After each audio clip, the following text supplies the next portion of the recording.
Welcome back to my YouTube channel. ಇನ್ನೂ ನನ್ನ channel subscribe ಮಾಡಿದ ಹಾಗೆ ನೋಡ್ತಾ ಇದ್ದೆ ಲಾಗ್ನ ಸ್ಟಾರ್ಟ್ ಮಾಡ್ತಾ ಇದ್ದೀನಿ. ಹಾಗೆ ಈ ವಿಡಿಯೋನ ಯಾರು ಕೂಡ ಸ್ಕಿಪ್ ಮಾಡೋಕೆ ಬನ್ನಿ ವಿಡಿಯೋನ.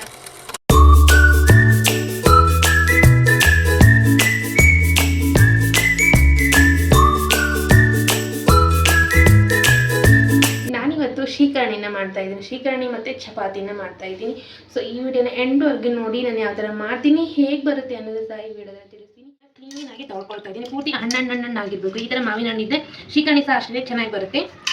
ಸೊ ನೋಡ್ತಾ ಇದ್ರಲ್ಲ, ಈ ಥರ ಪೂರ್ತಿಯಾಗಿ ಕ್ಲೀನ್ ಮಾಡಿಕೊಂಡು ಇದೇನಿರುತ್ತೆ ನೋಡಿ, ಈ ತೊಟ್ಟನ್ನ ನಾವು ತೆಗಿಬೇಕು. ಪೂರ್ತಿಯಾಗಿ ತೊಟ್ಟು ತೆಗೆದ್ಬಿಟ್ಟು ಪೂರ್ತಿಯಾಗಿ ಈ ಥರ ನಾವು ಈ ಥರ ಮಾಡ್ಕೊಳ್ಬೇಕು. ಈ ಥರ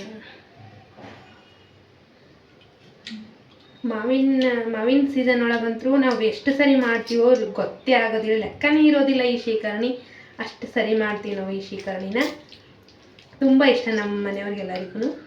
ಸೊ ನಾನಿವಾಗ ಇದನ್ನು ಪೂರ್ತಿಯಾಗಿ ಈ ಥರ ತಕ್ಕೊಂಡು ನೋಡಿ, ಈ ಥರ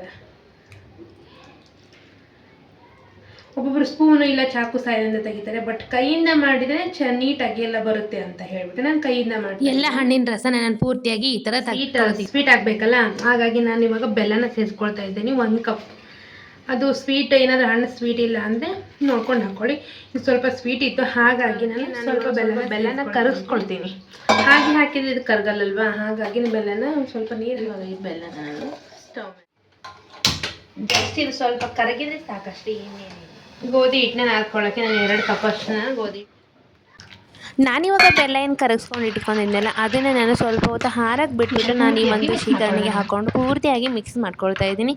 ನಿಮ್ಮ ರುಚಿಗೆ ಎಷ್ಟು ಬೇಕು ನೋಡಿ ಅಷ್ಟನ್ನ ನೀವು ಸೇರಿ. ಚಪಾತಿ ಮಾಡೋದು ಒಂದೇ ಬಾಕಿ. ಸೊ ನಾನು ಚಪಾತಿ ಮಾಡೋ ಅಷ್ಟರಲ್ಲಿ ಪಾಪು ಕೂಡ ಸಹ ಎದ್ಬಿಟ್ಟು ಅವನು ನಾನು ಚಪಾತಿ ಮಾಡುವಾಗ ನಾನು ಹಾಕ್ತೀನಿ ಎಣ್ಣೆ ಅಂತ ನೋಡಿ ಚಪಾತಿ ಬಂದೈತು. ಇದಾಗಿತ್ತು. ಮತ್ತೆ ಮುಂದಿನ ವಿಡಿಯೋದೊಂದಿಗೆ